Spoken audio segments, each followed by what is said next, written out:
So as an international medical graduate, as a doctor, actually, you always seem to be asked that 10-year plan. What are you going to do? What are you going to specialize in? What does tomorrow look like?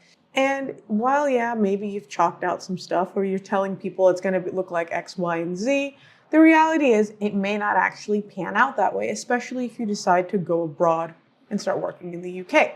So really, you need to come to the realization at some point or another that once you start working in the NHS, becoming a specialist, becoming a GP, going through that training rigmarole, that doesn't have to be the end-all be-all, because there are ways to leave the NHS.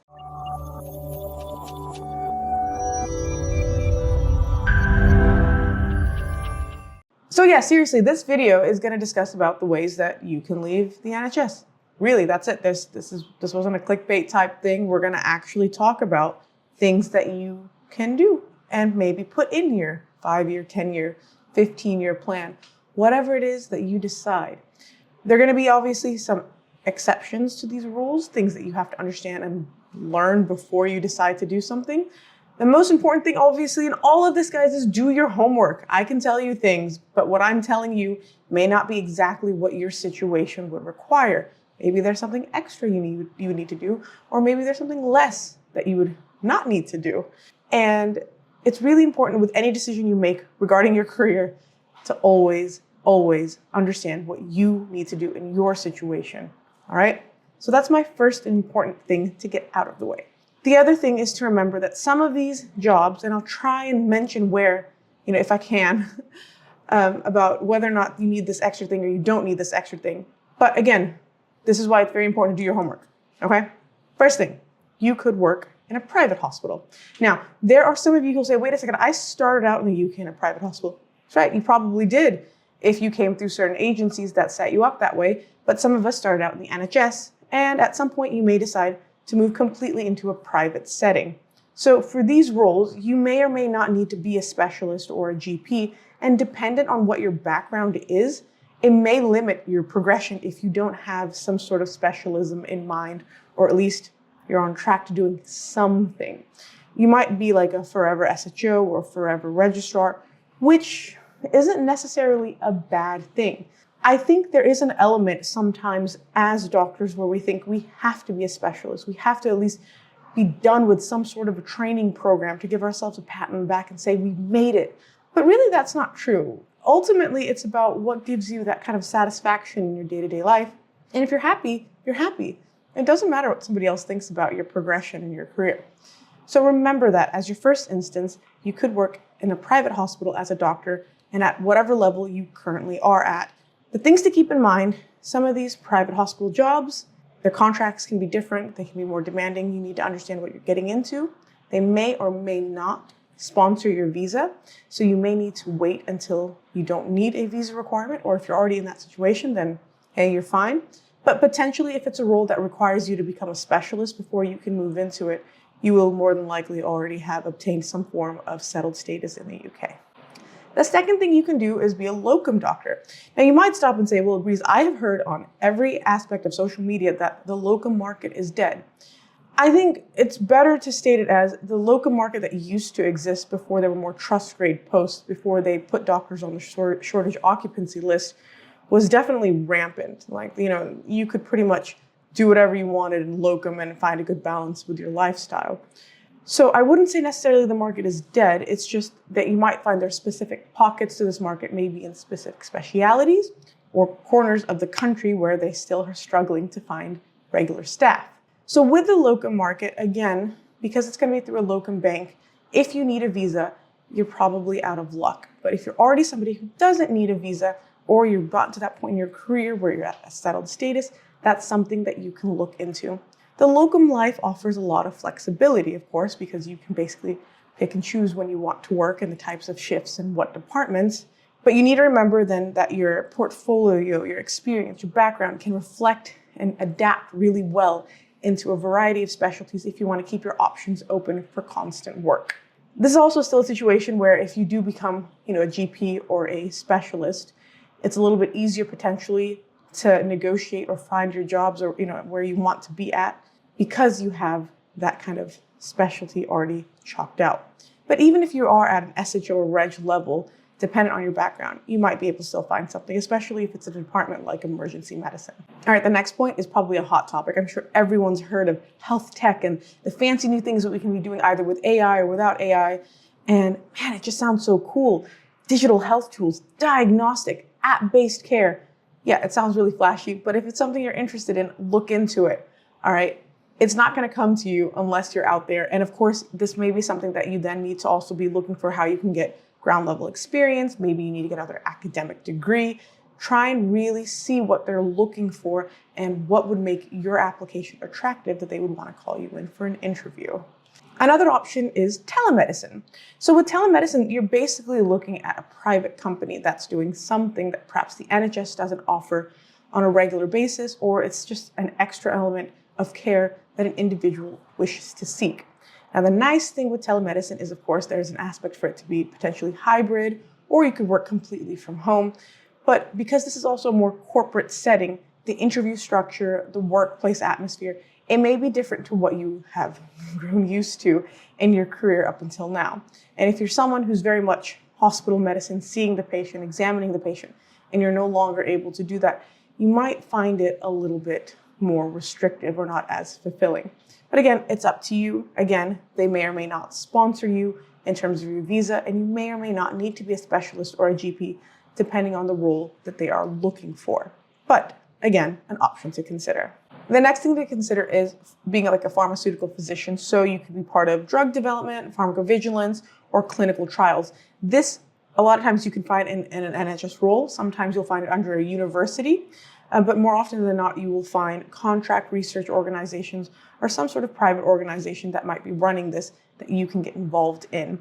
Obviously, already having a little bit of a research background or a clinical trials experience would go a long way in helping you get that first step in the door, but it's not always necessary. And if you're really, vigilant and looking out for those types of jobs, it is possible to find entry-level jobs at this level as well. But remember, you may or may not need to already be on a settled visa status. Another option is the civil service. So the civil service, for those of you who may not know it, is basically like a government service. Your country might have something relatively the same, maybe with the same name or some sort of equivalent where there is a kind of like a national recruitment. So the good thing with the civil service in the UK is you don't technically need to be a British passport holder if you hold a Commonwealth passport. And that's a lot to go into right now, and that's something that you can read up on your own if you're interested in the civil service. But you might ask me, okay, but I'm a doctor, what's the civil service going to do with me? They actually have positions out there that they need a doctor for.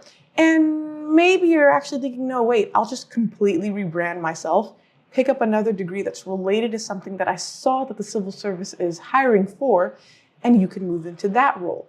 So there's a lot of flexibility once you kind of look into it to potentially say, yes, I'd like to continue as being a medical doctor, my mainstay, or I want to use my medical degree as this initial foundation and then add to it and move into a completely different sector.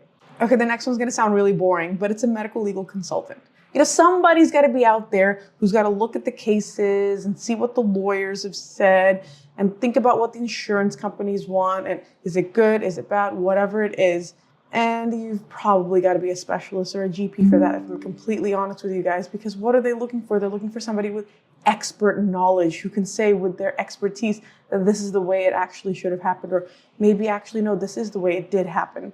So again, may or may not sponsor your visa, but it is something that you probably would want to upskill yourself on a little more with an extra academic degree. So if it's something you're interested in, plan for it accordingly.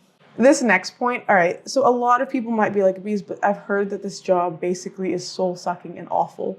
You could argue that a lot of medical specialties are that way. I say medical specifically because I think, honestly, if there's something that's going to really tear at you, it would probably be a medical specialty. But being a functional assessor is an integral part of how they decide if an individual is to continue on disability care or what type of kind of social services are available through them from the government. So it's got its good, it's got its boring, it's definitely got some kind of aspects to it.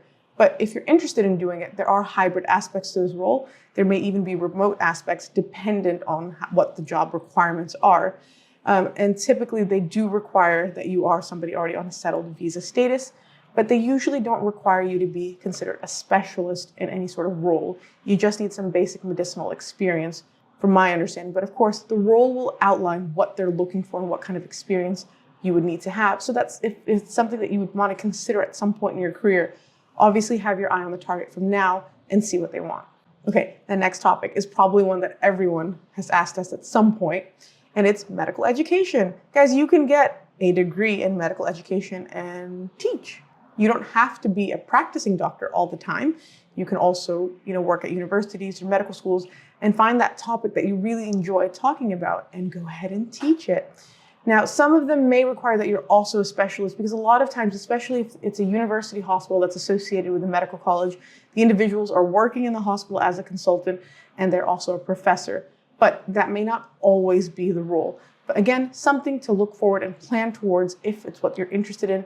And obviously, it'd be a really good use for a master's degree if that's something that you're already thinking about. Lastly, the one thing that probably is why you came to the UK in the first place is maybe you're thinking about at some point leaving the UK. Forget the NHS. You're just like, actually, I'm going to become a GP or I'm going to become a specialist and I want to go back to my home country, or I want to go to another country, or I want to, think about what are my options abroad. Now, we can't go into every single country and what they require because honestly, it's very person dependent. But the things to keep in mind here is if it's something that you want to do, you need to know where you're going and plan that way. These kind of things are changing all of the time. Right now, if country A says that it'll accept CCT if you do a CCT in whatever from the UK, it may not be like that a couple of years down the line. So you need to be ready for that to change at any moment. And of course, you need to be adaptable in case if that doesn't work out, you've got a plan B or plan C about what you would want to do. But the good thing is there are a lot of places internationally where UK training is recognized. You just need to figure out what you want to do and how you can go about ensuring it's accepted. Remember, in these situations, I said it's going to be after CCT. So you will need to be some form of a specialist or GP 9 times out of 10. You could find other jobs, maybe where they would accept your, general experience or any other forms of lower training you may have done, but it just is going to be that much more work and then a completely new system. I would suggest if it's something you would want to consider, it would make more sense to do it once you're already pretty much settled and you're just willing to move somewhere else for the sake of saying, this is it, this is my long-term plan. So look, this isn't supposed to be like a demotivational thing or a thing to say, oh my God, Breeze is finally saying the NHS is collapsing. We all need to figure out our exit plan. Rather, it's just, again, the same. You need to know what you're going to do tomorrow. And I think I've always echoed this in any of the videos that we've put out. You shouldn't just rely on information we give you or things that you read out there. You should put first and foremost a little bit of your own common sense and your own experience into this element and to say, all right, what would actually work best for me based on knowing me, myself, and what my expectations would be and what I would want to do this many years down the line. And once you kind of at least have that idea, targeting one thing, because that's the most important thing. You can't put a foot in 2 boats and expect to be able to sail smoothly because you're just going to fall into the lake. There's no way you're going to sustain yourself. So being able to have that dedicated mindset that this is what I'm going to accomplish and I'm gathering the information for me to be able to do that, that's the biggest thing that you can do to ensure your success and happiness. And of course, even then, yes, I will first and foremost say it's not always a guarantee. Nothing is a guarantee. But at least if you have an idea of the options available to you, you can plan. And that's what this is all for you to do. You have this information. If you want to continue in the NHS and be a specialist in the NHS or GP in the NHS, by all means, do it. If you're thinking, actually, I don't really know what tomorrow will bring, at least maybe you can start thinking about some of these options and consider if any of them sound like something that you would like to do. But the important thing is to remember it's you. It's your life. It's your decision. And that's what you should be happy with at the end of the day.